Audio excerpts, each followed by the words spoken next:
Em nome de nosso Senhor Jesus Cristo. Amém. Ao 1º de fevereiro, entre 110 e 118, Santo Inácio de Antioquia, bispo e mártir. Santo Inácio de Antioquia, natural da Síria, é uma das figuras mais empolgantes e simpáticas do tempo apostólico. Discípulo dos apóstolos, era Santo Inácio o segundo sucessor de São Pedro na sede episcopal de Antioquia, que naquele tempo, chamada Rainha do Oriente, era depois de Roma a cidade mais importante do Velho Mundo. São muitas poucas as datas que a história nos transmitiu sobre a vida deste santo. Escritores antiquíssimos querem ver em Santo Inácio aquele menino que o Divino Mestre apresentou aos apóstolos quando este entre si disputavam a primazia no céu e lhes disse: aquele que se humilhar como este menino será no reino dos céus o maior. Mateus 18:4. Certo é que Santo Inácio foi contemporâneo dos apóstolos. Não só os conheceu, mas como a seus mestres, tinha-lhes grande veneração. Não é certo ter ele sido companheiro e discípulo de São João Evangelista. Inácio é conhecido também pelos nomes de Nurono, palavra síria que significa Inácio, fogo. Ele mesmo se dá a si o nome de Teóforo. A vida de Santo Inácio, em particular, a gestão da Igreja de Antioquia, coincidiu com a perseguição religiosa decretada pelo imperador Trajano. Com Trajano, 98 a 117, subiu ao trono o protótipo do espírito romano, com sua face luminosa e tenebrosa, o espírito de sabedoria e minhequez, o espírito prático e superficial, o espírito defensor do direito e da justiça, e ao mesmo tempo tirânico, e de dureza implacável. Trajano, soldado por excelência e amabilíssimo administrador, era inimigo figadal de toda a espécie de associação e seleção partidária, exigindo de todos rejeição incondicional às tradições e determinações governamentais. Natural era, pois, que não pudesse viver em boa paz com a religião dos cristãos. Se, porém, a perseguia, esta perseguição não era violenta e impetuosa, como a de outros imperadores, seus antecessores e sucessores, mas era mais calculada e persistente que a deles. As seguintes palavras, dirigidas a Plínio, legado imperial da Bitínia, caracterizam-lhe o modo de agir. Não convém dar busca aos cristãos, mas, acusados e examinados, devem ser condenados à morte, caso não queiram largar do cristianismo. Assim se explica porque a perseguição de Trajano não se generalizou no império inteiro. Em compensação, era mais lenta e parcial, dependendo mais das autoridades locais do que da ordem expressa do imperador Meshle. Uma das vítimas da perseguição de Trajano foi Santo Inácio. Acusado e condenado em Antioquia, foi levado a Roma, onde sofreu martírio, sendo Sura e Senécio cônsules. Escoltado por 10 soldados, fez a viagem à capital do império, sendo por toda parte festivamente recebido pelos cristãos por onde passava. De Seleucia, perto de Antioquia, o navio transportou a Esmirna, onde se encontrou com o bispo Policarpo e recebeu as numerosas comissões que as igrejas da redondeza tinham delegado para saudá-lo. De Esmirna, chegou a Troas, de onde dirigiu diversas epístolas aos filadélfios, a Policarpo e aos esmirnenses. A viagem prosseguiu por mar até Macedônia, e só depois, 11 meses, chegou a Roma. Embora sujeito a uma rude escolta de soldados ímpios e desalmados, Inácio transformou a viagem de tortura em percurso apostólico. As 7 admiráveis epístolas que escreveu são o reflexo do grande amor que consagrava a Jesus Cristo e a Santa Igreja. Em todas elas, manifesta um zelo extraordinário pela salvação das almas e pela conservação da fé pura. Comovedoras são as palavras com que conforta, anima e consola os fiéis. Não perde ocasião de pô-los de sobreaviso contra o perigo que vinha dos judeus e de seitas judaizantes, que negavam a morte e a humanidade de Jesus Cristo. Ao mesmo tempo, os admoestava para se conservarem na unidade da fé. Todos devem honrar os diáconos como a Jesus Cristo e respeitar o bispo como a imagem do Pai, acatar aos presbíteros, que são o Senado de Deus e o colégio dos apóstolos. Sem esta autoridade, não há igreja. E em outro lugar escreve: onde está o bispo, lá esteja o povo, como a igreja está onde está Cristo. Na sua grandiosa epístola aos Romanos, escreve: como fruto das minhas orações, considero a graça de poder ver as vossas faces. Alcancei mais do que pedi. Como prisioneiro de Cristo, tenho a esperança de poder saudar-vos, se Deus me der a graça de como tal perseverar até o fim. O começo foi bom. Permita a Deus que nada me impeça de receber a herança que me é reservada. Tenho medo da vossa caridade. Ocasião mais propícia de unir-me a Deus nunca terei. A obra mais meritória não podereis fazer, senão a de abster-vos completamente de qualquer intervenção. Se nada empreenderdes, darei testemunho de Deus. Deixai-me sacrificar, eis aí o altar. Digo às igrejas que quero morrer por Deus, se não a impedirdes. Conjuro-vos que me poupeis de uma caridade importuna. Deixai-me tornar o alimento das feras, para ser unido a Deus.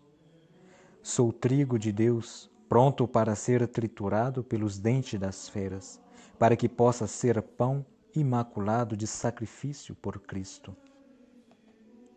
Tratai bem das feras, para que, sendo elas a minha sepultura, nada deixem do meu corpo, e a ninguém fique oneroso o meu enterro.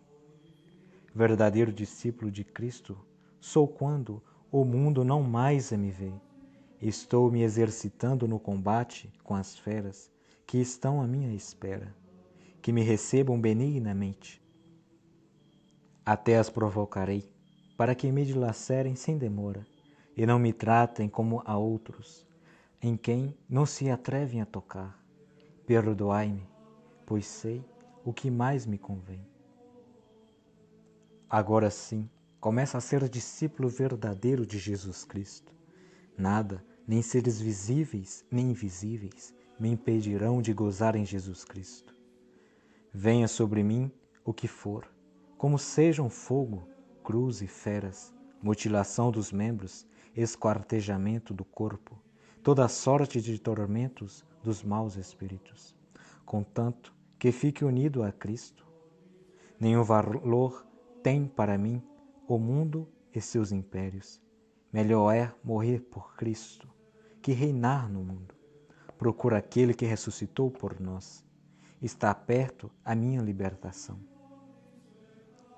Tende piedade de mim, meus irmãos, e não me priveis da verdadeira vida.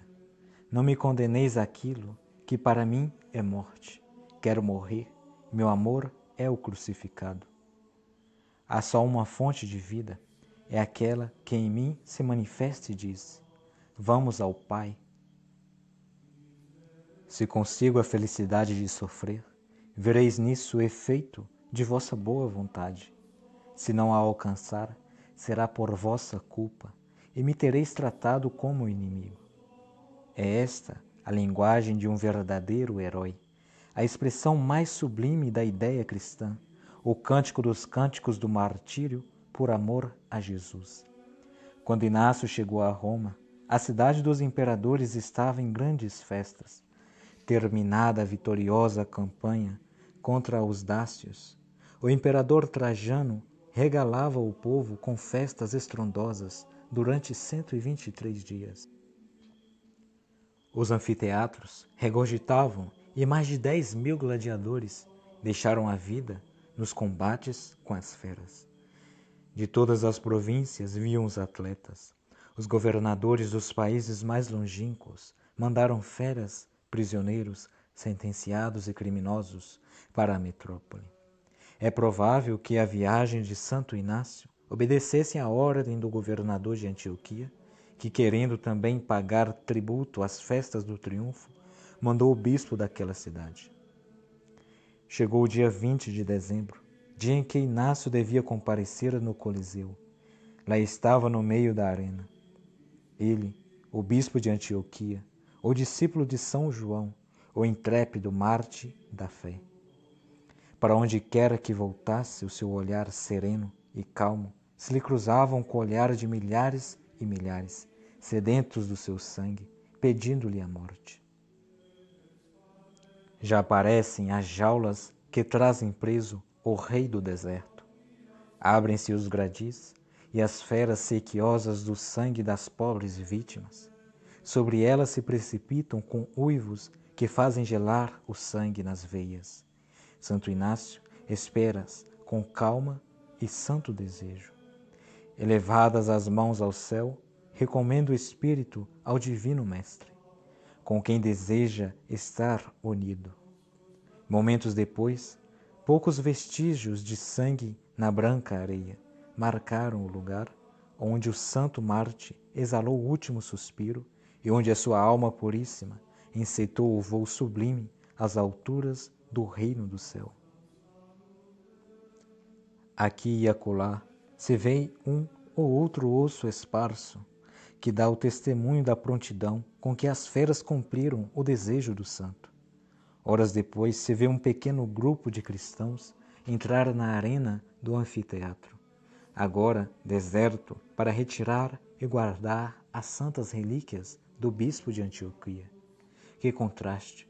De um lado, um pequeno grupo de cristãos, reunidos ao redor da urna que contém os restos mortais de um santo Marte, e do outro lado, a sociedade romana, ébria de poder, riqueza e prazeres, saciando os olhares no anfiteatro, onde um pobre velho é atirado às feras. As relíquias do santo Inácio foram transladadas para Antioquia. Algumas partículas dessas relíquias descansam à sombra do terrífico anfiteatro em Roma, que bebeu o sangue do santo Marte. Santo Inácio era bispo da mesma religião que professamos. Perguntemo-nos, que faríamos nós se as circunstâncias nos colocassem em condições análogas às de Santo Inácio? Temos a mesma fé e o mesmo amor a Jesus Cristo e à Igreja? Reflexões. Primeiro, ardente era o desejo de Santo Inácio de poder sofrer e morrer por Cristo. Este desejo tinha sua origem no grande amor a Jesus crucificado. Muitas vezes os discípulos ouviram-no dizer: "Meu amor é o crucificado." Para, em verdade, poderes dizer que o crucificado é o teu amor, necessário é que anteponhas ao século e a seus prazeres. Enquanto o mundo te atrair mais que Jesus Cristo, não é verdade que Jesus Cristo seja teu amor. Os dias de carnaval dar-te-ão ocasião ótima de mostrar que teu amor a Jesus Cristo é sincero. Muitos católicos, deixando-se levar pela onda da paixão, cegueira e loucura, cometem graves erros nos dias dedicados a Amon. Não os limites, mas coloca-te ao lado dos bons amigos de Jesus, evitando o pecado e consolando-o no seu grande sacramento do amor. Segundo, Santo Inácio, antes de sofrer o martírio, recomendou aos fiéis muita obediência aos bispos. Onde está o bispo, escreve ele, deve estar o povo, da mesma forma que se diz, onde está Cristo, está a Igreja. Eu, estando entre vós, bradava em alta voz para que todos me ouvissem e dizia: conservai-vos em união com o bispo, com os sacerdotes e diáconos. Era o Espírito de Deus que falava pela minha boca. Nada façais sem o vosso bispo. Os bispos, segundo a doutrina de São Paulo, Atos dos Apóstolos 20, 28. São escolhidos pelo Espírito Santo. Na Epístola aos Hebreus, diz o mesmo apóstolo: obedecei aos vossos superiores e sede-lhes sujeitos, porque eles velam como quem há de dar contas das vossas almas, para que façam isto com gozo e não gemendo, pois isto é uma coisa que vos não convém. O tempo em que vivemos é de anarquia, da desobediência, da desordem. Ninguém mais quer obedecer e servir. As ordens, os mandamentos dos bispos são por muitos criticados, desprezados e até ridicularizados. Que responderão ao eterno juiz que disse: quem vos ouve, a mim ouve. Quem vos despreza, a mim é que despreza. E ainda, quem não ouvir a igreja, seja havido como pagão e pecador público. Mateus 18, 17. Santos cuja memória é celebrada hoje. Em Esmirna, o sacerdote Marte São Piônio, que em diversos escritos defendeu a fé, no cárcere, animava e confortava seus companheiros na fé e no martírio. Ele mesmo foi barbaramente flagelado, pregado no madeiro e assim queimado vivo. Santa Brígida de Kildare, padroeira da Irlanda e fundadora do mosteiro de Kildare, se bem que de sangue real era filha de uma escrava. De uma caridade extraordinária, era por Deus escolhida para ser a grande taumaturga do seu século. Quando certa ocasião, as circunstâncias do momento lhe exigiram prova de sua virgindade, Brígida tocou na madeira do altar e esta começou a reverdecer.